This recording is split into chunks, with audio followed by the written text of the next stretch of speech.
and triple check like that. Mataji, you are on Facebook. Is it? And somehow it takes a little longer for me to discover that on here. Yes, we are. Okay. So, okay, so let's get started here. Thank you, dear devotees, for joining the call here on this Friday evening, and we'll get started. Continuing on our reading from Srimad Bhagavad Gita. After this brief prayers to the spiritual master and the parampara.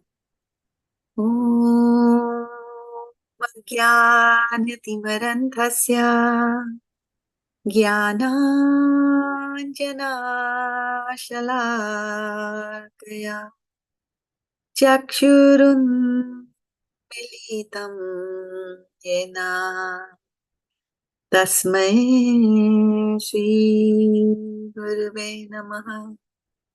Shri Chaitanya Manobhishtam Sthapitam Yena Bhutale Swayam Rupa Kadamahyam Dadati Swapadantikam Vandeham Sri Guru Shri Yutak Padkamalam Shri Gurun Vaishnavamscha Shri Rupam Sagrajatam Sagana Raghunathanvitam Tam Sajivam Sadvaitam Savadhutam Parjana Sahitam Krishna Chaitanya Devam Shri Radha Krishna Padan Sagana Lalita Shri Vishakhanvitam Scha He Krishna Karuna Sindhu Deenabandho Jagatpate Gopesha Gopika Kanta Radha Kanta Namastute Tapta Kanchana Gaurangi Radhe Vrindavasneshwari Vrishabhanu Sute Devi Pranamami Hari Priya Vanchakalpatarubhyascha Kripa Sindhubhya evacha Patitanam Pavnebhyo Vaishnavebhyo Namo Namaha. Jai Shri Krishna Chaitanya Prabhu Nityananda Shri Advaita Gadadhar Shivasadi Gaur Bhaktavinda Hare Krishna Krishna Krishna Hare Hare Hare Rama Rama Rama Hare Hare Bol Premanande Hari Hari Bol. Thank you so much once again, dear devotees, for joining this call on a Friday evening. Thank you for those who are watching us on YouTube and on Facebook. So let's get started with the famous question, oft repeated every week in the beginning of the class. 6.6. So 6.6, yeah. 6.6 for 500 points. Okay, so Sukomal Radhe Mataji, press the buzzer. Fast today. She got her points. Okay, 6.6. So coming up, 6.6. And let's see, do I have 6.6 open somewhere? I don't. So let's go back here and see, how do I open? Okay, 6.6 coming up here on a screen close to you, 6.6. So before we go to 6.6, actually, let's touch base a little bit on 6.5 also, because that's an interesting thing. Udharet atmana atmanam na atmanam avasadhayet atmeva hi atmano bandhur atmeva ripuratmanaha. So it said that one must deliver himself with the help of his mind and not degrade himself. The mind is the friend of the conditioned soul and is his enemy as well. Okay, so that's what we did last time. So do not degrade yourself. You have been given an instrument, so use that instrument judiciously. For example, if I give you a knife, there are so many ways in which you can use a knife, right? You can use the knife to carve a very nice deity of Krishna, and you can also use the knife to cut somebody's throat, right? So instrument is there, you have to use it intelligently. And then in 6.6, Krishna is telling, Bandhur Atma Bandhud atmanastasya yena atma atmana jitaha anatmanastu shatrutve vartate atmeva shatruvat. Bandhur atmatmanas tasya yenatmeva atmana jitaha anatmanastu shatrutve vartate atmeva shatruvat bandhur atmatmanas tasya yenatme atmana jitaha anatmanastu shatrutve vartate atmeva shatruvat. So, coming into the synonyms here, bandhu. Bandhu means friend. Atma, the mind. Atmanaha, of the living entity. Tasya, of him. Yena, by whom. Atma, the mind. Eva, certainly. Atmana, by the living entity. Jitaha, conquered. Anatmanaha, of one who has failed to control the mind. Tu, but. Shatrutve, because of enmity. Vartate, varteta, remains. Atma eva, the very mind. Shatruvat, as an enemy. So here it's saying that for him who has conquered the mind is the best of friends. But one who has failed to do so, his mind will remain the greatest enemy. So, how does the mind become your friend? When does the mind become your friend? When you're able to control it. When you have conquered the mind, right? But for one who has failed to do so, his mind will remain the greatest enemy, right? The practicing, and this, you can compare that with the mind, with the horse, right? You have a wild horse and then you have a tame horse, right? So when you have a wild horse, the wild horse will not allow you to ride on it, on the back. Try to put a saddle, it'll, kick the rear legs and kick you out of, So the mind is also like that. So once you tame your horse, right? Once you tame your horse and it becomes your friend, it looks at you, you see the horse, you can see this horse is happy seeing you. A wild horse is never happy seeing you. And then you can enjoy with the horse. Like, it'll take you on long rides. You can do, various kinds of things, acrobatics, various kind of works. It'll carry your load. It'll do all kinds of helpful things because now the horse has become your friend, right? So similarly here, he's saying for him who has conquered the mind is the best of friends. But for one who has failed to do so, his mind will remain the greatest enemy.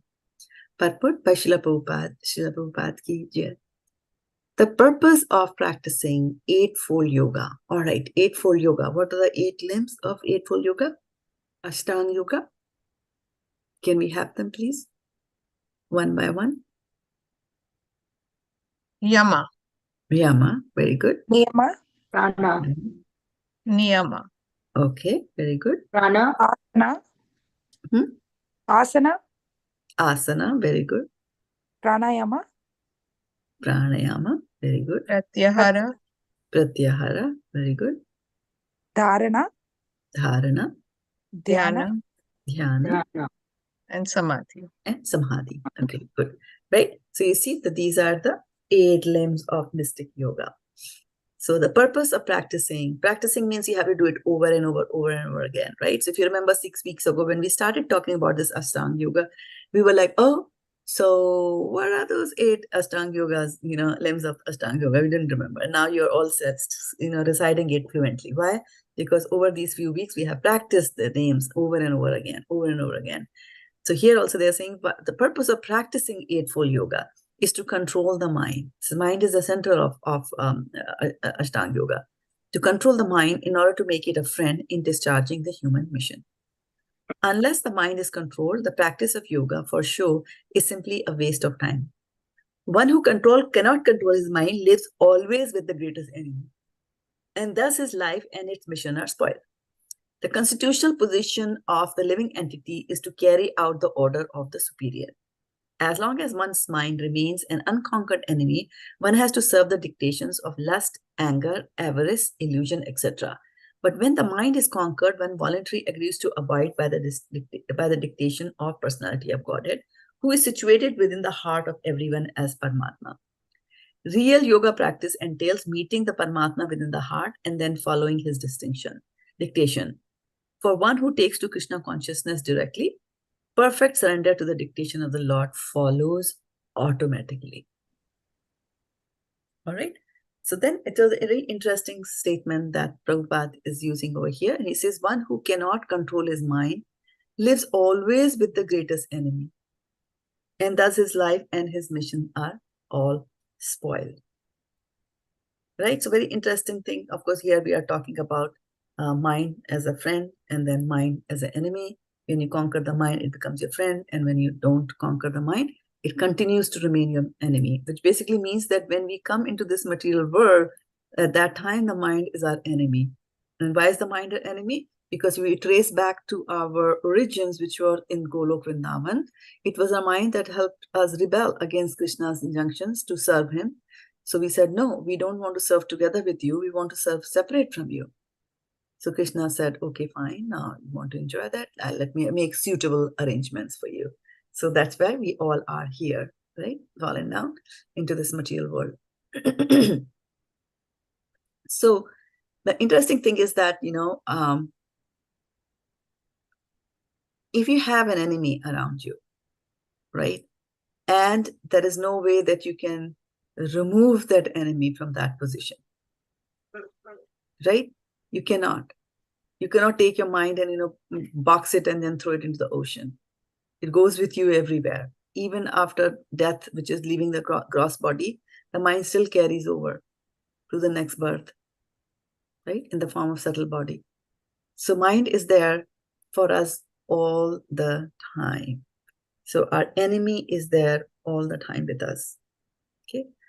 So when we have an enemy, and what does this enemy do? This enemy is constantly misguiding, right? And there are some people who misguide just for the fun of it, right? Like if you are lost somewhere and you come across a person and you tell him, okay, so which is the way to go back to the village or we go back to the town? And, if the right answer is go east, they will tell you go west, right? We come across mischievous people like that who will give you wrong advice, right? And guess what? Although those mischievous people might not be, have you ever come across such mischievous people? First and foremost, let me check with the team here. Have you ever come across any mischievous person in your life who was misguiding you and punting you in the wrong opposite direction?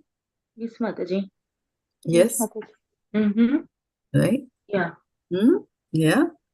Right? So we come across the thing, and even if you don't come across, suppose we have a very blessed existence and we didn't come across these external people who are mischievous, remember that we are living with the most mischievous person in the form of our mind. And it's there with us 24/7, whispering things into our ears like that. Okay? So it is like that. So when, suppose there is a person who lives like your neighbor. Okay? Now, if the neighbor wants to be mischievous, how many ways can the neighbor be mischievous with you? How can the neighbor do mischief on you?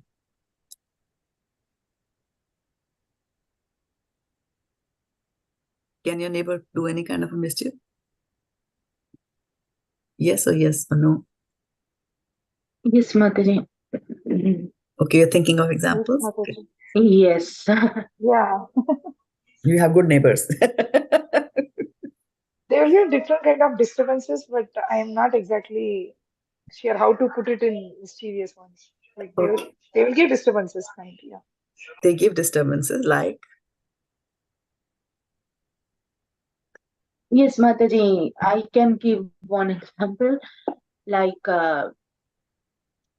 in front of the back of your house, or the side path of your house, if there are like many bushes and it's belong to your neighbors, usually if you ask them to cut a little bit of them, they don't usually do that. So if you tell them repeatedly year after year, they also don't do that. So this is very small thing maybe, but yeah, but then you have to spend money trimming their bushes which are coming into your area. And guess what? To add insult to injury, you have to take their permission to do that, right? Because it literally belongs to them. Yeah, so that was a good example of how they do that, right? A neighbor can, take away your postal thing. Anybody comes and leaves something on your doorstep, they can go do that. And not very much in the India circumstance, but in the US and circumstance, but in India it happens a lot. People come and knock, and nobody's opened the door, and the neighbor can come and say, "Oh, they have gone to Bombay." They can come and do such things like that, right? So the question then, or sometimes the neighbors are very nice also. They will come and say, "Okay, are you waiting for them?" "Yeah, I just saw them step away with the basket. Maybe they've gone to do some grocery shopping. They'll come back. Why don't you come in and sit and let's, do you want to have something cool to drink, or let's have some water," or something like that they will do, right? So your neighbor can be a friend, your neighbor can be a mischievous enemy as well. Now the thing is that we just can't keep changing our houses just because the neighbor is mischievous. If you're renting this house, you can, to a certain extent, you have that sort of, choice to leave that neighborhood and go and live in some other neighborhood, right? But what if you purchased a house, right? And you are stuck with the neighbor. So this is what our situation is, that we are stuck with our mind. It is there with us. We have purchased this body. We are in it, right? And so then we have to, what will we do to the neighbor? Let's go back to the neighbor, right? One is that we stop talking to the neighbor. Other extreme is we go beat him up, right, for doing mischiefs. But both of the actions are going to backfire on our, after all, they are our neighbors, right? So we have to think of a peaceful coexistence. And we have to live peacefully together, right? But the mind is not allowing us to have peace, right? And how does the mind not allow us to have peace? Any thoughts on that? It remind us always like what happened. That person said about you like this. That person said about like you. Like, even though if they do some good things, it will keep on reminding us about the bad thing that they did to us. Which Yeah, that's a very good point, and I'm going to just jot it down here somewhere. Keeps reminding us. Sometimes the mind provoke you to go and fight with them, or maybe use some bad words, or to ask you to go and fight. Fight means you tell them repeatedly to do that, to do this means, but they won't listen. Right. But it's better to ignore, which is out of our control. We can't. We can't. Yeah. So that is what our situation is, right? So we have to come to some sort of a compromise, some sort of a midway solution between them, some sort of a negotiation, some sort of a, so we have to do some sort of an activity. Otherwise, we will be constantly victimized by the mind, right? And so we have to do some sort of a compromise and have some sort of a peaceful coexistence, right? So you will also then, in the case of your neighbor, try to find out that, what is it that, the mind, what is it that the neighbor is thinking? What is it that the neighbor makes the neighbor do those kind of things, right? So for that, we also have to be aware of what our own mind does to us, right? So what does the mind does to us? We talked about that MIND. What does the mind do? Magnifies problem. Magnifies. Problems, yes. Imagines. Imagines the neglecting the opportunities, Neglects deny the reality. Denies reality and imagines what? Imagines pleasure. Pleasure. Yeah. Imagines that there is pleasure somewhere, right? So now we have to then work in a very cooperative way with the mind, right? Because the mind does all these things, imagines pleasure, and then the mind has a little very perfect team that supports the mind. And what is that team that supports the mind? Mind has a team. Sorry, Mataji, can you repeat the question, please? The mind has got a team. that works in cooperation with the mind? What is that team? Senses? Senses, exactly right, right? So we have how many senses? 6. 10, 6. What's the number? 6. 10? 5 working senses, Right. 5 knowledge gathering. 5 knowledge gathering, acquiring senses. 5 knowledge gathering senses and 5 working senses. Jnanendriyas and the karmendriyas. Indriya. Okay. So now let us look at, we share a nice thing here, which we have done in the past. And I'm just bringing it over here to see what happens. How does this team, work and what happens, right? So this was a little shloka that we had done earlier, which said, Oh yeah, Taranga Matanga. Puranga matanga patanga bringa. Meena hataha. Pancha brila pancha. Ikaha pramadi. Oh, sorry, Mataji, I was. go ahead, complete it. Oh, ekaha pramadi shakatham na anyate.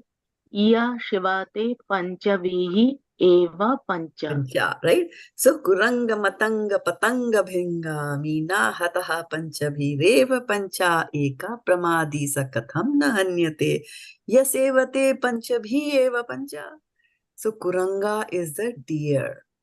So deer by the urges of the ears, right? So deer gets mesmerized by music, and that's how, people will play the music. The hunter will play some music, the deer will get mesmerized, and then they will go and kill the deer or capture the deer. Okay. And the elephant by the urges of the genitals, right? So what do they do for the elephant is that they'll put a female elephant somewhere close by, and they'll also dig a big pit right next to it and cover it with leaves, and and then as soon as the female elephant lets out does the trumpeting sound, right? So this male will get attracted and will start rushing towards the female and fall down into the pit. And once it's in the pit, then it'll try to climb out of the pit. It'll roar, it'll get angry, it'll stomp, but it's a pit, it cannot come out. The elephant's body is not designed to be able to climb out of a pit. So it'll stay there in the pit. And once it's exhausted, then it's easy to, then take the elephant out and then capture it and then keep it captive, right? So that is what happens to the elephant. Patanga, the moth, by the urges of the eyes, right? So what does the moth do? It finds very bright light and it gets attracted to it. And so much so, doesn't want to leave it, finds it so beautiful that it gets burned by the light or the fire and dies. So Kuranga the deer by the urges of the ears, that is one sense. Matanga the elephant by the urges of the genitals, that's one working sense. The moth by the urges of the eyes, that's another knowledge acquiring sense. Bringa the bee by the urge of the nose to smell wild flowers. Right? So what happens with the bringa is that it likes bright flowers, it likes the good smell, it likes to capture the honey from there. And then it's supposed to, like, when the sun sets, it's supposed to leave and go back home, right, and sleep. But then it is so greedy and it likes that smell a lot of the lotus flowers blooming. So it'll stay on the top of the lotus flower. And guess what? As soon as the sun goes down, the flowers close. And so the bee will get trapped inside the flower with no oxygen and will stay trapped the whole night. If it's lucky, it'll be alive in the morning. If not, then it'll be dead. Like that, right? So it gets attracted by the sense of good smell. So the nose, right? Then Meena, the fish. Meena the fish is driven by the urge of the tongue. So it's very, very interesting thing, right? And so what happens that the fisherman will put the bait and the fish will catch the bait thinking there's food for me to eat, and then it gets caught and eventually it gets killed, right? So what they're just saying is that look at these, right? Look at these items over here, or these examples over here. So there is Kuranga the deer, Matanga the moth, right? And Matanga the elephant. Is the elephant, and Patanga the moth, and Bringa is the bee, and Meena is the fish. So all of these were attracted just by one sense organ. Only one of their sense organ led them to their death or captivity, right? Like that. So then it is saying like, oh my goodness. Then think about what happens to somebody who has got 5 senses and they are very sharp, right? Which is the human being. Because we can get attracted by any of our senses, right? Right? We see the story of Subharu Muni. We first hear the story of Vishwamitra, right? So what sense of Vishwamitra gave way? The sound. The sense of hearing, right? Hearing, yeah, That sense. hearing His the ears sound. got attracted to the ankle Yeah. bells of Menaka. So Yeah. he got that, right? So then when Subharu Muni was there, he heard that story. And he was like, oh, Baba, this Menaka, she roams on the earth. So if I do some puja, she's going to come and, mess around with it. What I'm going to do is I'm going to go under the water. She can't come there. And I will do my tapasya over there. And guess what? He's doing tapasya very nicely underneath the water for many, many, many years, thousands. And then he sees 2 fishes mating. And that's it. He comes out of the water and wants to get married and actually marries 50 princes. Like one was not enough. Like that, right? So this verse is particularly saying that, imagine what happens to those who have got 5 senses. So we have to understand that we are in a very, very precarious position. And that's why Prahlad Maharaj says, Padam Padam Yat Vipadam Natesham in Srimad Bhagavatam. Right? Every step there is danger because our senses are there, very active, controlled by a super smart being, which is the mind. Right? And what is the mind? What does the mind do to us? Is that, the mind is going to is actually a salesperson, right? And is always making sales calls to us. Hey, you know what? Let's do this. We'll get pleasure. Let's do this. We'll get pleasure. That's why you said the mind imagines there is pleasure, and not only imagines that there is pleasure, also suggests to you, the soul, that there is pleasure. Right? If you go back to the story of the Meena, the fish, right? Did the fish imagine that there was some pleasure?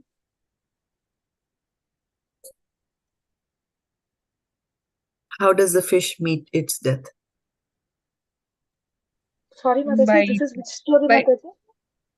The one that Biting the bait. the Biting the bait. bait. Yeah, just this one. Yeah. Just said this, no? Yeah. So it meets its death by biting on the bait. Now, what is on the bait? Food. There is food, right? So the Hmm. fish's mind tells the fish, look here. And the fish's eyes will work. Look here. There is food. And, if you eat it, it is enjoyment. Right? So you are under control. Let's just go swim and let's go and grab that food. That's what the mind suggested. But ultimately, what happens? The fisherman catches, as soon as it bites on the bait, it is stuck there, and the fisherman pulls the fish out of the water to its eventual death. Hmm. So who's the loser and who's the gainer in this case? Between the fish and the fisherman. The fish. Fish is No, what? fisherman Fish, is the fish gainer. is the loser. Fish is the loser, and who's the gainer? Fisherman. Right. Okay. So that's a fact. We all understand that, right? What did the mind tell the fish, though? Eat the food. That you will be the gainer. You will gain something, right? Oh. That's why it ate. That's why it ate. The mind said there's pleasure there. Let's go there and you will enjoy it. So you will be gaining it, right? But ultimately, was that the truth? No. So this is how the mind misguides us. And when the mind is doing things like that, is it our friend or is it our enemy? Enemy. Enemy. Right? So at the moment when the mind told the fish that, hey, this is good, nice, warm, juicy, nice color, fat, let's go eat it. If the fish's intelligence had reasoned and said, no, things can't be so easy that suddenly, this worm will come in front of my eyes and for me to eat. I don't think there must be some catch over there, right? If we had done that, if we had not listened to the mind's suggestion, if we had thus conquered the mind, right? All that you have to do with the mind to conquer it, say, I'm not going to do it. You tell me whatever, right? I'm not going to do it. So then the fish would not have been in this particular situation. But the mind makes you think, and the senses help you a lot. To what lot? To what degree? This was a fish. That's fine. Let's turn to Srimad Bhagavatam and see an interesting story of how you can be taking for such a big ride. So let's see. It is in the 9th canto of Srimad Bhagavatam. Let me bring it up here. I find this story so hilarious. Okay. And well, there's 2 parts of it. I'm just going to skip to certain section of this. It's in the 9th chapter, 9th canto of the Srimad Bhagavatam ki jai. And then it is 14th chapter, and then so this is basically drawing a lineage. He was born to her, and then from there they had a boy, and then the boy married somebody else, and they had 4 sons. So the Bhagavatam does a lot of that, right? Does the lineage there. And so then Buddha, so there is a person called Buddha, Buddh, there through the womb, not our Gautam Buddha, through the womb of Ila, a son was born named Pururava, right? So Pururava is Buddha's son, and his mother is Ila, right? So that's where the story of Pururava is coming. And this chapter is called King Pururava, enchanted by Urvashi, right? So it was Pururava who was described in the beginning of the 9th canto.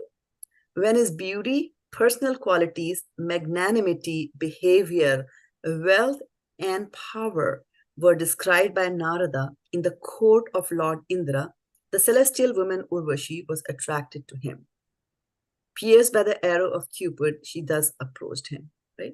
So I want you to pause here, and I want you to listen to this carefully and observe this carefully, that King Pururava has got so many good qualities, right? What are the good qualities listed here that he has? Beauty, magnanimity, wealth. Behavior, wealth, power. Right? Good personal qualities and all that, right? He's a very strong king, right? So then she is approaching him. Having been cursed by Mitra and Varuna, the celestial woman Urvashi had acquired the habits of a human being. Therefore, upon seeing Pururava, the best of the males, whose beauty resembled that of a Cupid, she controlled herself and then approached him. When King Pururava saw Urvashi, his eyes became jubilant in the ecstasy of joy, and the hairs on his body stood on end. With mild, pleasing words, he spoke to her as follows. King Pururava said, "O most beautiful woman, you are welcome. Please sit here and tell me what I can do for you. You may enjoy with me as long as you desire. Let us pass our life happily in a sexual relationship." Urvashi replied, "O most handsome man, who is this woman whose mind and sight would not be attracted by you? If a woman takes shelter of your chest, she cannot refuse to enjoy with you in a sexual relationship. My dear King Pururava, please give me protection. Please give protection to these 2 lambs who have fallen down with me. Although I belong to the heavenly planets and you belong to the earth, I shall certainly enjoy sexual union with you. I have no objection to accepting you as my husband, for you are superior in every respect." Urvashi said, "My dear hero, only preparations made in ghee, that is clarified butter, will be my eatables. And I shall not want to see you naked at any time, except at the time of sexual intercourse." The great-minded king, Pururava, accepted these proposals. You see, great-minded. He was a great-minded king, but look at what the mind is telling him now here. He's accepting these ridiculous proposals, right? Because it is like, if you don't do all this, then I'll be gone, right? This is my thing. So Pururava replied, "O beautiful one, your beauty is wonderful and your gestures are also wonderful. Indeed, you are attractive to all human society. Therefore, since you have come of your own accord from the heavenly planet, who on earth would not agree to serve a demigoddess such as you?" Sukdev Goswami continued, the best of human beings, Pururava, began enjoying freely enjoying the company of Urvashi, who engaged in sexual activities with him in many celestial places such as Kṣatriyāḥ and Nandan-kanan, where the demigods enjoy. Urvashi's body was as fragrant as the saffron of a lotus. Being enlivened by the fragrance of her face and body, Pururava enjoyed her company for many days with great jubilation. Not seeing Urvashi in his assembly, the king of heaven, Lord Indra, said, "Without Urvashi, my assembly is no longer beautiful." Considering this, he requested the Gandharvas to bring her back to his heavenly planet. So you see, Indra's mind is also working in some direction. Thus the Gandharvas came to earth, and at midnight, notice this, at midnight when everything was dark, they appeared in the house of Pururava and stole the 2 lamps entrusted to the king by his wife Urvashi. Urvashi treated the 2 lamps like her own son. Therefore, when they were being taken away by the Gandharvas, they began crying. So when Urvashi heard them and rebuked her husband, "Now I am being killed," he said, "under the protection of an unworthy husband who is a coward and a eunuch, although he thinks himself a great hero. Because I depended on him, the plunderers have deprived me of my 2 sons, the lambs, and therefore I am now lost. My husband lies down at night in fear, exactly like a woman, although he appears to be a man during the day." Pururava, struck by the sharp words of Urvashi, like an elephant struck by a driver's pointed rod, became very angry. Not even dressing himself properly, he took a sword in hand and went out naked into the night to follow the Gandharvas who had stolen the lamps. After giving up the 2 lamps, the Gandharvas shone brightly like lightning, thus illuminating the house of Pururava. Urvashi then saw her husband returning with the lamps in her hand, but he was naked, and therefore she left. No longer seeing Urvashi on his bed, Pururava was most aggrieved. Because of his great attraction for her, he was very much disturbed. Thus lamenting, he began traveling about the earth like a madman. Once during his travels all over the world, Pururava saw Urvashi accompanied by 5 companions on the bank of the Saraswati at Kurukshetra. With jubilation in his face, he then spoke to her in sweet words as follows: "O my dear wife, O most cruel one, kindly stay, kindly stay. I know that I have never made you happy until now, but you should not give me up for that reason. This is not proper for you. Even if you have decided to give up my company, let us nonetheless talk for some time. O goddess, now that you have refused me, my beautiful body will fall down here, and because it is unsuitable for your pleasure, it will be eaten by foxes and vultures." Urvashi said, "My dear king, you are a man, a hero. Don't be impatient and give up your life. Be sober and don't allow the senses to overcome you like foxes. Don't let the foxes eat you. In other words, you should not be controlled by your senses. Rather, you should know that the heart of a woman is like that of a fox. There is no use making friendship with a woman. Women as a class are merciless and cunning. They cannot tolerate even a slight offense. For their own pleasure, they can do anything irreligious, and therefore they do not fear killing even a faithful husband or brother. Women are very easily seduced by men. Therefore, polluted women give up the friendship of a man who is their well-wisher and establish false friendship among fools. Indeed, they seek newer and newer friends, one after another. O my dear king, you will be able to enjoy with me as my husband at the end of every year, for one night only. In this way, you will have other children, one after another." Understanding that Urvashi was pregnant, Pururava returned to his palace. At the end of the year, there at Kurukshetra, he again obtained the association of Urvashi, who was then the mother of a heroic son. Having regained Urvashi at the end of the year, Pururava was most jubilant, and he enjoyed her company in sex for one night, but then he was very sorry at the thought of separation for her, so Urvashi spoke to him as follows. Urvashi said, "My dear king, seek shelter of the Gandharvas, for they will be able to deliver me to you again." In accordance with these words, the king satisfied the Gandharvas by prayers, and the Gandharvas, being pleased with him, gave him an Agnisthali girl who looked exactly like Urvashi. Thinking that the girl was Urvashi, the king began walking with her in the forest, but later he could understand that she was not Urvashi but Agnisthali. King Pururava then left Agnisthali in the forest and returned home, where he meditated all night upon Urvashi. In the course of his meditation, the Treta millennium began, and therefore the principles of the 3 Vedas, including the process of performing yajna to fulfill fruitive activities, appeared within his heart. When the process of fruitive yajna became manifest within his heart, King Pururava went to the same spot where he had left Agnisthali. There he saw that from the womb of a shami tree, Shami tree, an ashwath tree had grown. He then took a piece of wood from that tree and made it into 2 aranis.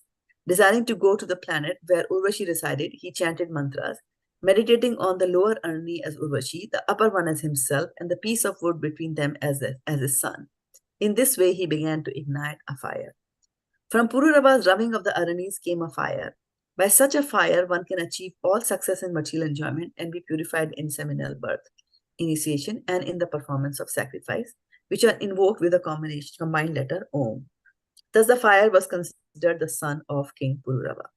By means of that fire, Pururava, who desired to go to the planet where Urvashi resided, performed a sacrifice by which he satisfied the Supreme Personality of Godhead, Hari, the enjoyer of the results of sacrifice. Thus, he worshipped the Lord, who is beyond the perception of the senses and is the reservoir of all the demigods. In the Satyuga, the first millennium, all the Vedic mantras are included in one mantra, Pranava, which is the Om, the root of all Vedic mantras. In other words, the Atharva Veda alone was the source of all Vedic knowledge. The same personality of Godhead Narayan was the only worshipable deity. There was no recommendation for worship of the demigods. Fire was the one only, and the only order of life in human society was known as Hamsa. So there was no, sannyas and all that others. O Maharaj Parikshit, at the beginning of Treta Yuga, King Pururava inaugurated a karma kanda sacrifice. Thus, Pururava, who considered the yaggic fire his son, was able to go to Gandharva Loka as he desired. Okay, so let's stop over here and see and discuss. So, what are the places where you saw the mind acting and mind giving some suggestions in the story of King Pururava, which is sends a very powerful message, but is hilarious at the same time. First of all, Mataji, the pleasure brought sufferings for Pururava when he accepted Urvashi's as the wife, right? Yeah, no. Yeah. When Yes. Even Urvashi before told, that, even before that, did he imagine some pleasure when he saw Urvashi? Did the mind suggest something to him? When he sees Urvashi for the first time, right? Beautiful lady. He sees her and then he immediately proposes, right? That we should get married. So he's imagining something like, after he gets married, there'll be something very nice happening, right? And then she agrees, but she comes with 2 conditions, right? 3 conditions, actually, right? Food made in ghee and cannot, be naked and have to take care of the lambs, right? The 3 things are there. And then, right? And then we see Pururava's lamentation. And is he satisfied? He's with the wife, lived for so many years, not satisfied. Then the wife goes away, meets her again, right? Once a year, not satisfied, right? He's given another girl, not satisfied. Finally, Urvashi leaves, and then he does a lot of effort, puts a lot of effort. For whom? He's doing it all for himself. Atmendriya Priti is completely under the control of his mind, right? Completely under the control of the mind. So, and we have to learn some lessons from this story, right? So first and foremost, that, we have to be informed. The soul has to be informed that, number one, that there is a mind, and then that is inside us. And there are certain things that happen inside the body that impact us. So there's outside and there is inside. The enemy outside, there's enemy inside also, right? Outside, you see there are temptations, things are there, and all that things are there, right? But inside also that we have got a mind inside us. Okay. And so we have to remember, and we have to realize that even in modern day education, right? Modern day education, it's not that it doesn't talk about mind. It's not that it neglects mind, right? There are psychology and, there are subjects like that. But it will talk about you know, how if a child has got a traumatic relationship or traumatic childhood, then its behavior after becoming an adult gets influenced by these experiences, right? Or if somebody is jilted in love, then they'll be very careful, you know, in getting married again and things like that, right? So science does talk about that, and you know, there's therapy, etc., for, you know, going over that. But in our colleges, a lot of emphasis is not laid as a matter of fact and then in general rule that inside you there is also lust and greed and anger, right? Did we see a demonstration of anger in the previous story that we read? Did we see anger? Not Yes, Mataji. really. It was just lust and greed. Was there any anger? Somebody else was also speaking? Mataji, Urvashi was angry because her husband could not keep the promises, means, so she left. So So there is a Urvashi little, was right, but even before that, when the lambs were gone, what was Urvashi's reaction? yeah, she was She was furious. angry. She was angry. She was angry, and she did say some choice words to her husband, right? Mm. Right? And you remember when she had first met him, when they first had met, what sweet talk there was going on there, right? Mm. And then here, and then, so then does Pururava just stay neutral after hearing all that? After hearing all that, was the king just neutral? He was angry. He was angry. And in his angry, when he was conquered by the emotions which are coming from the mind, anger, right, was coming from those thoughts are coming from his mind. And then he lost every reasoning. He completely forgot that he should not jump out of the bed like that with no clothes on. There will be consequences of doing that, right? And he did get affected by the consequences, right? So there is, so these internal things are there, like lust is there, greed is there. There was lust in both of them, right? So these are there, and we don't emphasize too much on training all these things, right? So first and foremost, that, you know, you have to be informed. A person, a soul in this gross body has to be informed that there is a mind that is doing certain things there, right?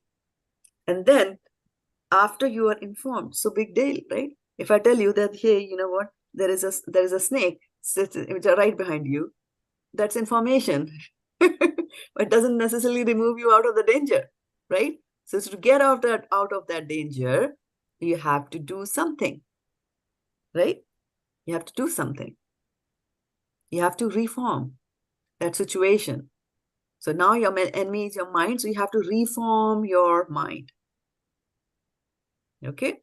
So imagine, and one of you said something which was very nice. Who was it who said, I think Lakshmi said that thing in the beginning of the class, that the mind, I was asking, like, how does the torture happen? I forget the question, but the answer was so nice. I remember the answer, which was that the mind keeps reminding us of something that somebody said to us, right? Oh yeah, how can the neighbors torture us? Yeah, so this was, right? The mind keeps reminding us that such and such a person said this thing, such and such a person said that, right? Over and over, 20 years later, again and again, mind is constantly going to remind us, right? So there are, sometimes we have unhappy memories in our lives, right? Yeah, unhappy memories in our lives. And do you relate to this statement when I say that sometimes our acquaintances and people whom we think are our friends, right? So-called friends, I always call them acquaintances. So sometimes they will say certain things or point certain things or remind you of certain things that are very painful for you, right? And instead of letting you be alone, they will constantly, through one pretext or the other, just remind you of that. Do you relate to that statement that people like that exist? Yes, Yes, Mataji. Mataji. Right? Okay. And we know the famous story of how mind was conquered by a Manthara, you know, Manthara who spoke to Kekai. So Kaikeyi was a queen who loved Ram more than she loved her son, but 2 hours with Manthara and wrong advice by Manthara, right? So what constantly Manthara was doing was painting pictures, right? If Ram becomes the king, then what's going to happen to you? You will just become a servant, because you will not be the queen, the Rajmata, the mother of the king. You won't be there. You'll be just a second wife and you'll be just nothing, right? So much so that she forces her to ask something as drastic as Vanvas for Ram. And of course, then we know that Ramchandri goes into the forest. And remember that Ramchandraji and the Ramayana story is not a happenstances that is happening in Lord Ramchandra's mind. It's a Leela. Leela basically means it's a play. They're enacting. They like doing that. So Ramchandraji is actually portraying the fact that if you do this, then this happens. If you're too attached to your wife, then you will cry, right? Similarly, Sita Maya is saying that if you get attracted by things, that your mind should be telling them that they cannot exist or do not exist. If you get attracted by them and pursue them and want to possess them, then it will only lead to more and more and more misery for you, right? So what was that? What is that I'm alluding to? It's Sita Maya is trying to demonstrate to you that if you try to go for things which are not realistic, then you will always suffer. What happens in Ramayana? Ravan will try to disguise as Ramachandra and try to go near Sita Mata, and she will recognize that it is not Ram. And No, but that is good use of the mind. What is it that Sita was demonstrating? That your mind can show that there is a lot of pleasure or something very nice to be gained. It is the golden deer. There is no golden deer. Do you see golden deer roaming here and there? No, right? But you see the mind sees the golden deer as I want it. Like, well, there's no such thing as golden deer, right? It was a demon, right? Like that. So the mind will do those kind of things. The mind will continue. If there are, like old memories, bad memories, sad memories, horrible memories, if they're painted all over a room and you're left alone with your friend in the room, and this friend constantly points your attention towards like, hey, you see that? What happened 10 years ago? Oh, you see that? See over here. Remember? That's what the mind does. That's exactly what the mind does. Right? So there are 2 things that you need to do at that time. One is that you have to forget those memories which are there. You have to forget focusing on those pictures which are on the wall. Right? That's one thing that we have to do for sure. And the second thing that we have to do is you have to turn to the friend and say, shut up. I'm not listening to you any longer. Right? So we have to move. We have to actually, but shutting up the friend also is not going to be a very good thing, because he's a friend, with us there in the cell. We are there for a certain purpose. So we lose a friend. So like I said, like life, there has got to be a compromise. There you have to find some middle ground between the 2. So saying that, okay, from the level where we are completely passive before the mind, completely passive, right? So that's one end of the spectrum. So we are completely subordinate to the mind, and to the other extreme of the spectrum where we say, I don't listen to you, I fight with the mind all the time, right? And neither of the 2 extremes are good for us. Neither of the 2 extremes are good for us. We have to find a sweet spot somewhere in between. And how to find a sweet spot in between? Because this mind is constantly telling me bad things to do, right? And the only way that I can think of making sure that the mind does not suggest me these things is to suggest myself some good things to the mind, right? And how will I suggest those good things to the mind? I will connect with the divinity. I will connect with the Lord. I will connect with the Lord in bhakti yoga, right? So here, Krishna in this word was slowly explaining the intricacies of how the mind behaves, how the mind works on us. He is going to slowly walk Arjuna towards bhakti yoga, right? He's going to tell you that you can try this, you can try that, you can try Ashtanga yoga, you can try controlling your mind, this, that. But you know what? This is not going to help you at all. Okay? So we have to move from that position and move to a position where we are able to control our mind very nicely. So we all know an interesting story. Have you heard the interesting story of Dr. Jekyll and Mr. Hyde? Anybody heard that growing up, students? Mr. Jekyll and Dr. Jekyll and Mr. Dr. Hyde. Yeah, I have. Mr. Yeah. Hyde. You have heard the story?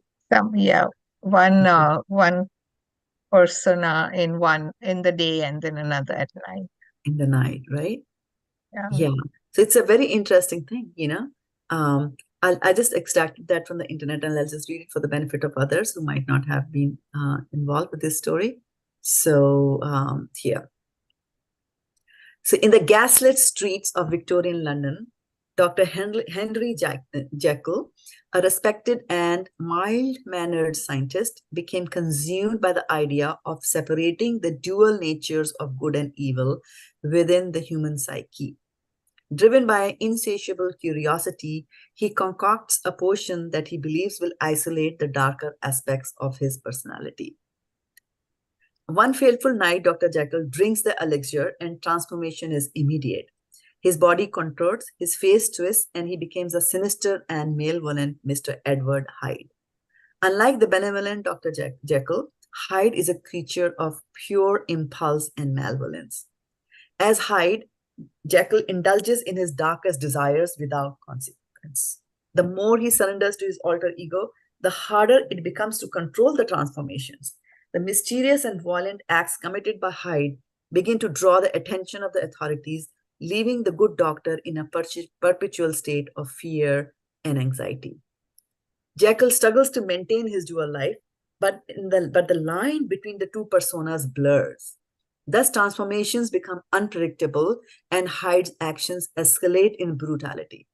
Friends and colleagues notice the change in Jekyll's behavior and rumors spread about his involvement in heinous crimes. The climax of the story unfolds as Jekyll, desperate to regain control, attempts to suppress Hyde permanently. Yet the more he fights, the stronger Hyde becomes.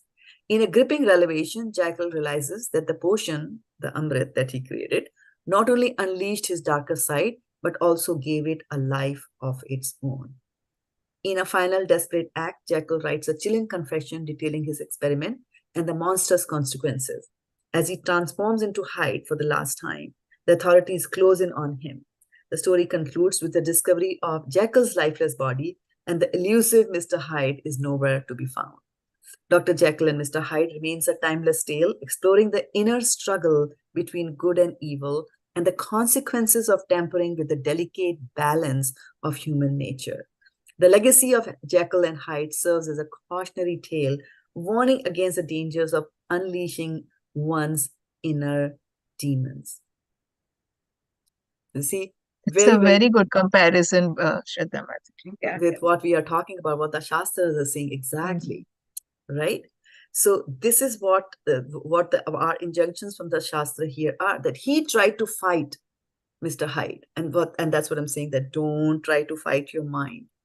Don't try to go to the other extremes of situation.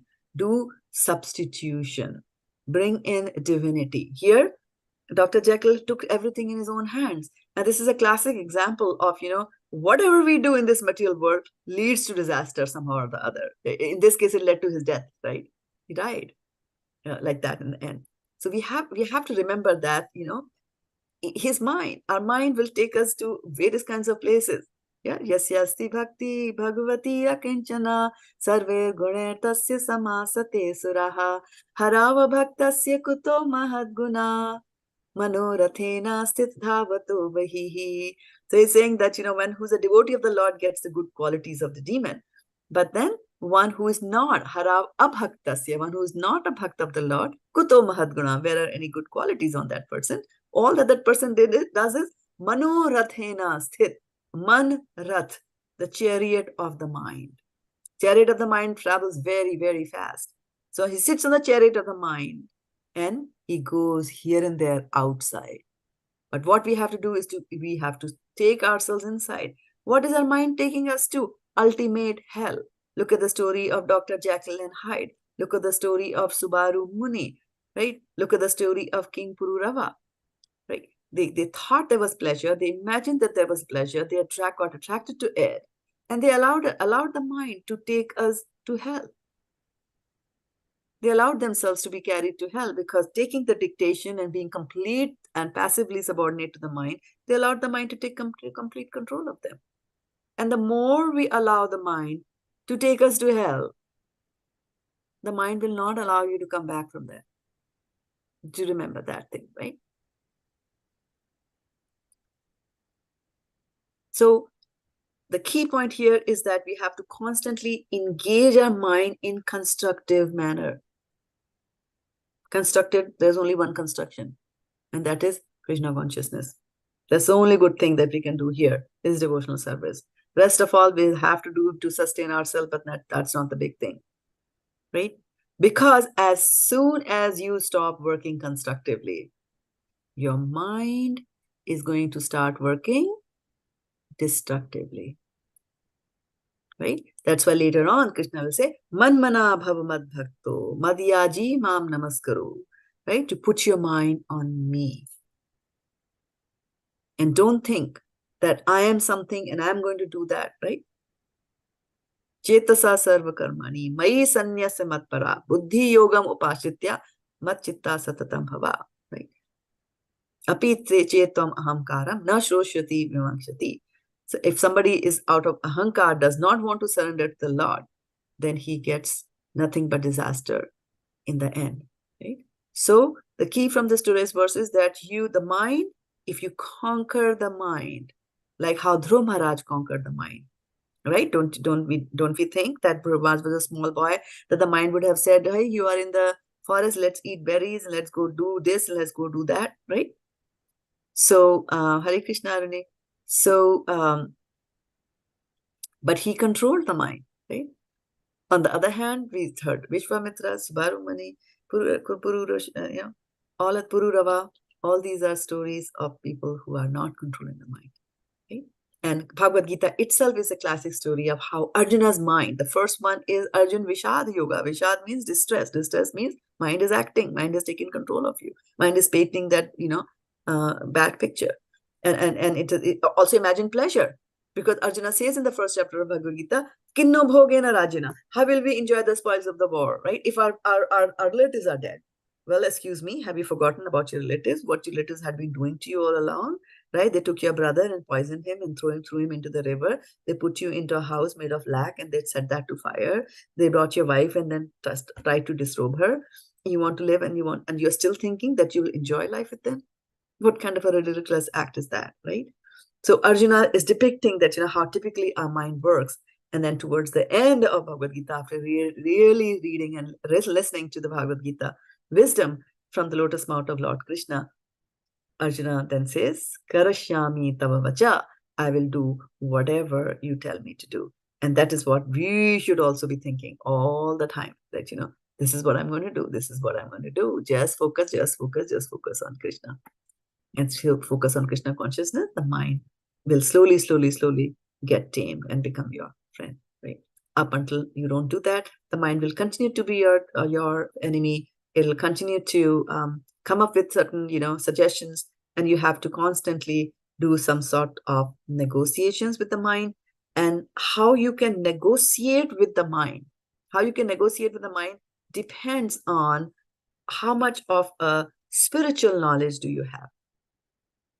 And it's very essential, because if you don't have a spiritual knowledge, then if the mind is telling you, let's go and eat 25 gulab jamuns, how will you even start a negotiation conversation with the mind, right? But if you're armed with spiritual knowledge, then you can talk about the consequences of an action of indulging too much in the material world, how you If a person is too much involved in the material world, then buddhi yoga will not come. This is a cycle of birth and death. After all, look at King Pururava. He was born from a nice lineage, and then he decides and he's pursuing Urvashi from this planet to that planet.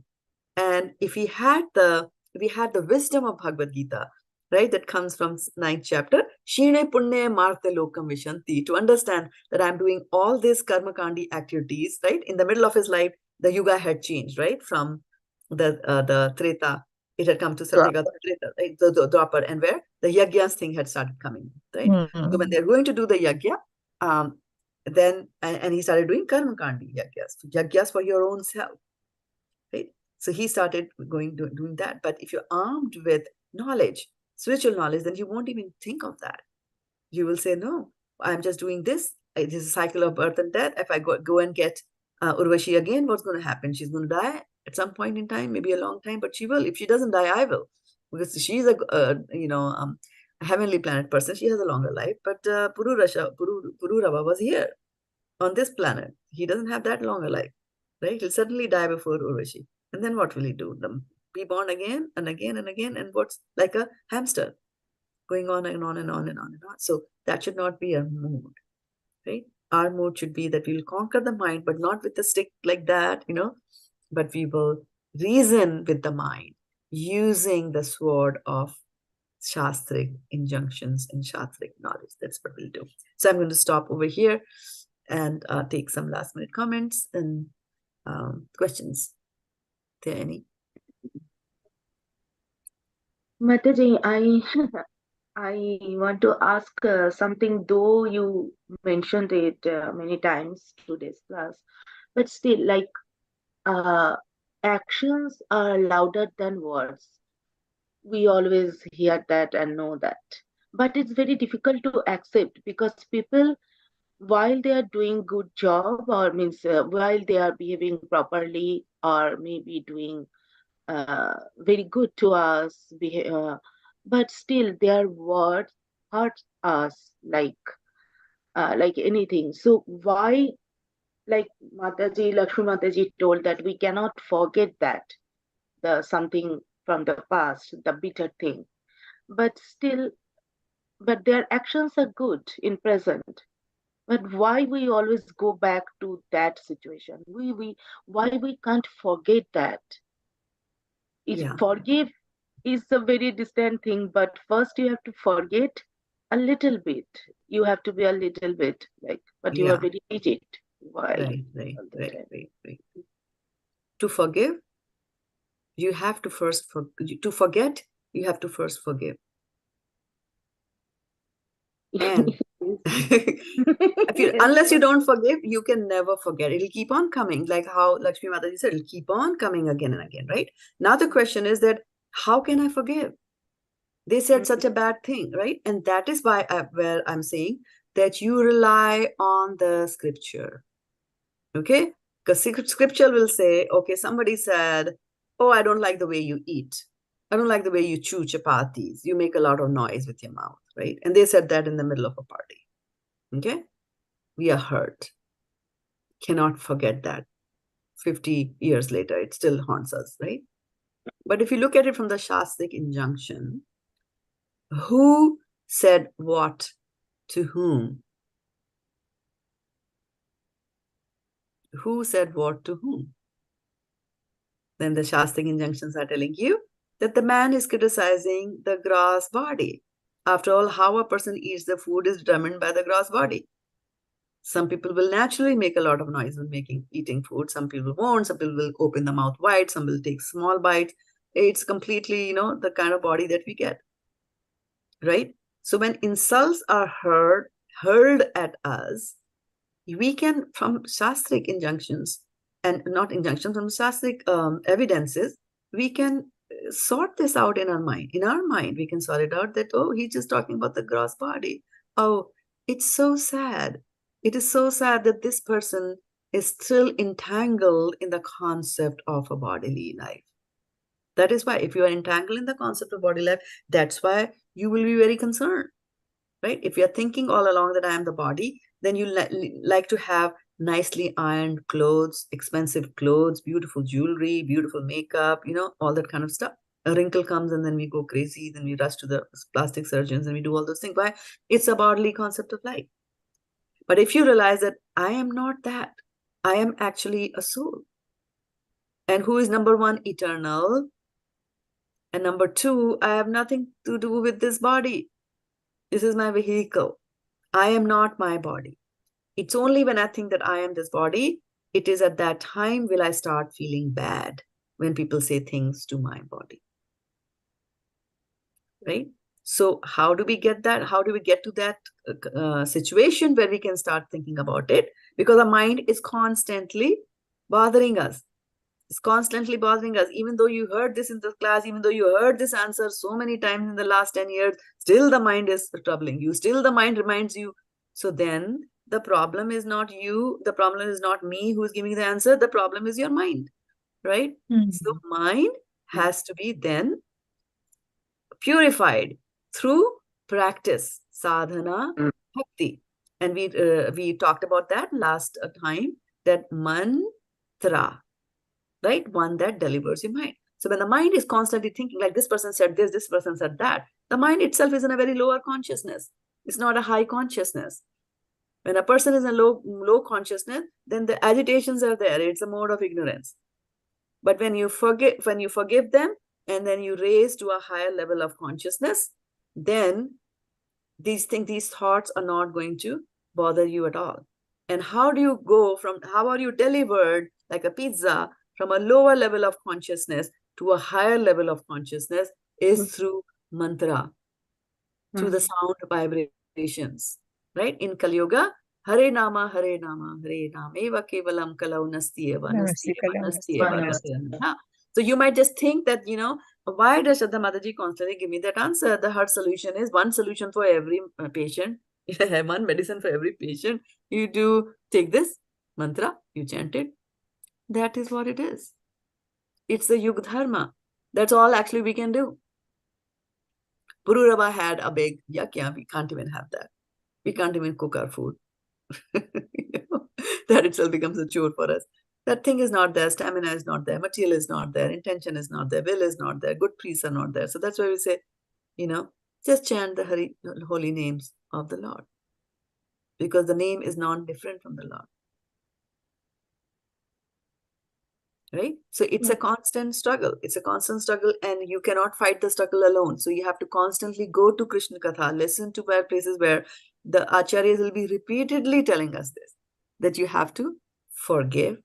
And after you forgive, then only you get a very undefinable, at the stage, when we are agitated. At that stage, we can't even think what kind of a peace we are going to get, but it's an amazing peace that you get when you disconnect, right?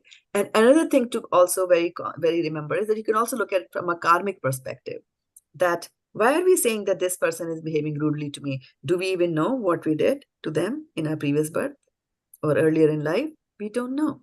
So the safe bet is to say that, okay, and a safe bet of staying sane is in such situations to say, I've already done it to them, and now it's coming back to me. And actually, I had done worse things to them, but because I'm chanting and because I am Lord's devotee, so he's saying, Tatte nukampam sushamikṣamāno munjānamīvātmakitam vipākam hidvāgavamubhe namaste jivetayo muktipade sadhaya bhā. Right? So he's saying that I deserve worse. And because I'm your devotee, you have reduced the sentence on me. So once we turn our mood to that, then, life is good.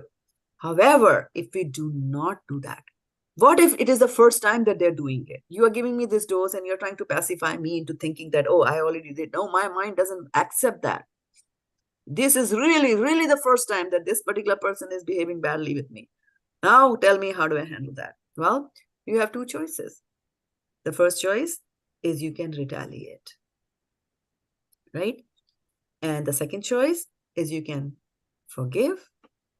Now, what happens in the two situations? Although it might look like a very justifiable thing and a Kshatriya-like thing to do is to retaliate. After all, I'm not scared of anybody. Who am I? I'm not eating food given by them, right? I am my own right, and I am this and I am that, right?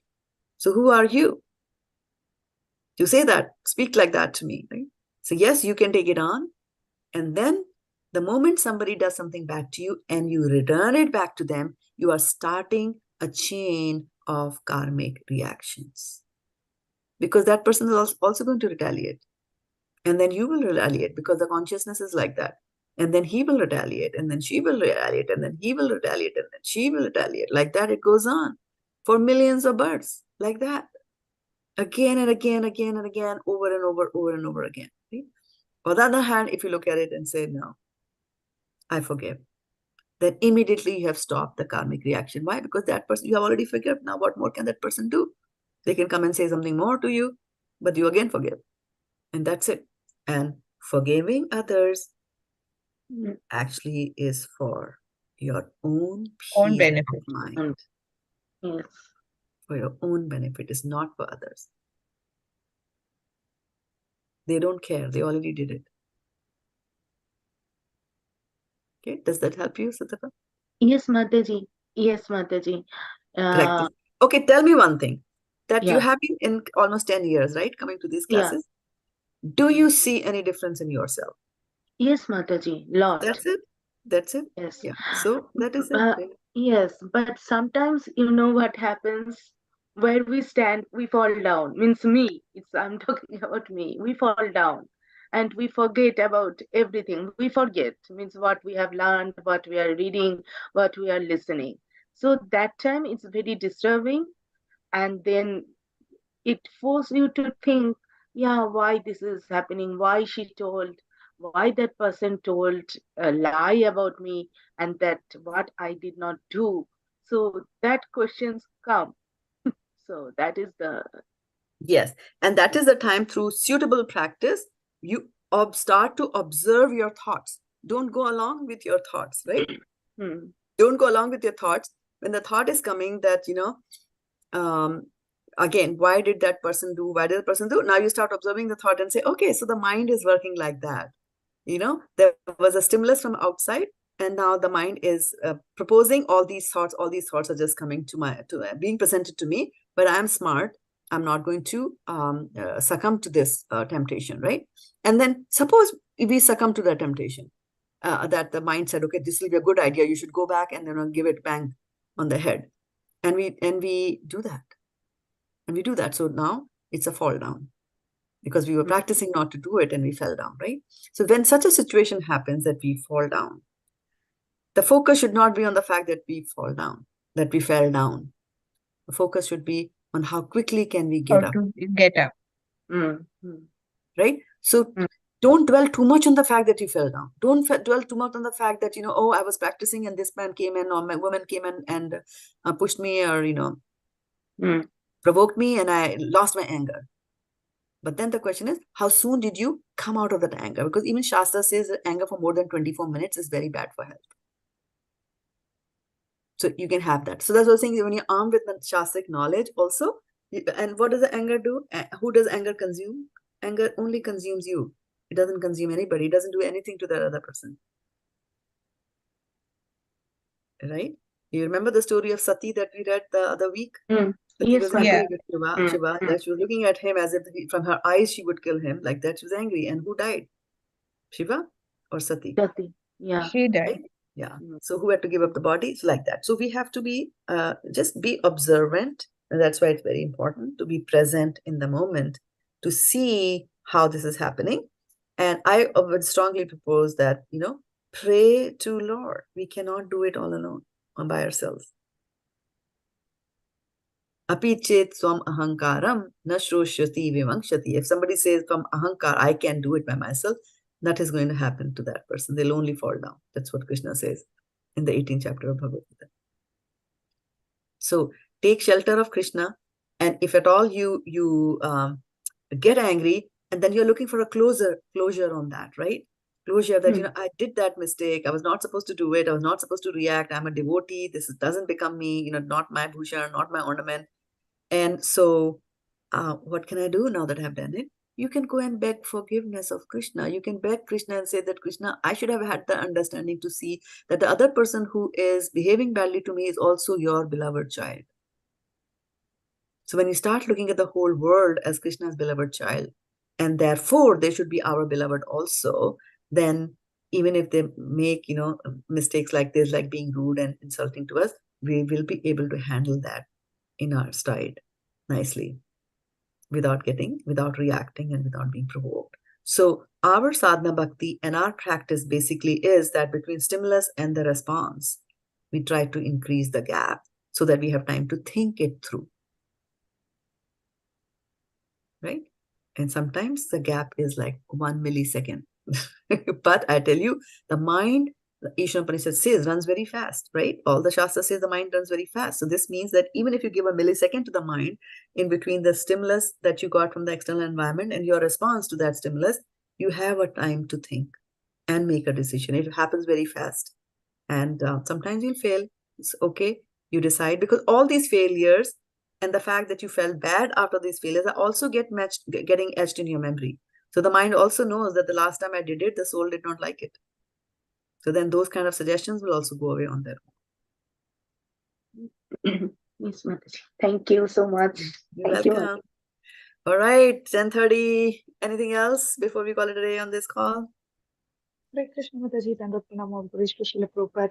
Wonderful session, Mataji. Thank you so much. And for that shloka that you showed for the 4 senses, the strong senses and the 4 animals.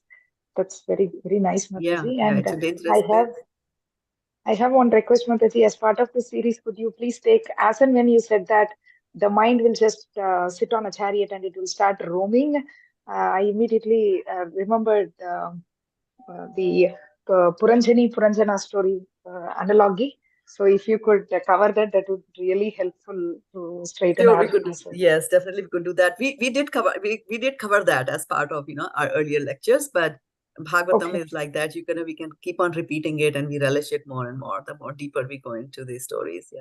Yeah, it's all about that one. Is all about the mind. Yeah, thank you for bringing that up. Yeah. Sure, Mataji. Wonderful. We are waiting for every Friday session. Actually, I'm waiting so that we can. You are telling like relating to the story, relating to the Gita. You are giving instruction. You are giving stories. You are showing evidence, and then asking, "Come on, do it." So that, and finally bringing like, do this chanting. Then you will be good.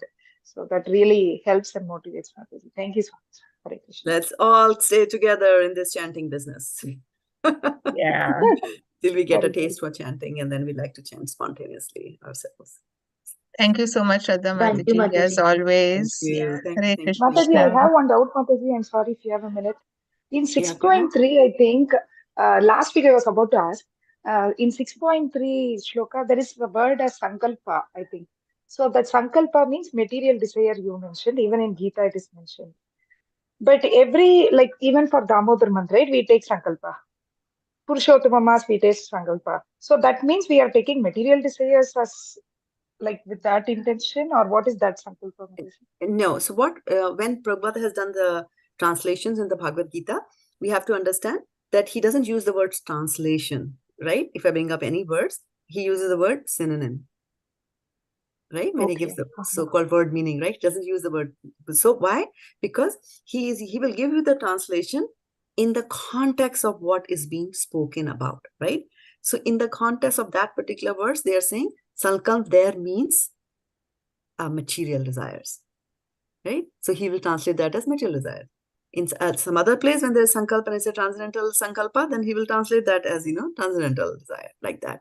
So don't just go by, that in this particular shloka it was said like that. So in Sanskrit, it means just that. No, Prabhupada is trying to explain the Sanskrit language to us, knowing very well that the time is going to come in the future where people won't have the opportunity to learn Sanskrit as a language, right? So he's just trying to make do. And now you see English is the language almost very common all over the world, like most spoken language. That's why he translated his literatures into these languages.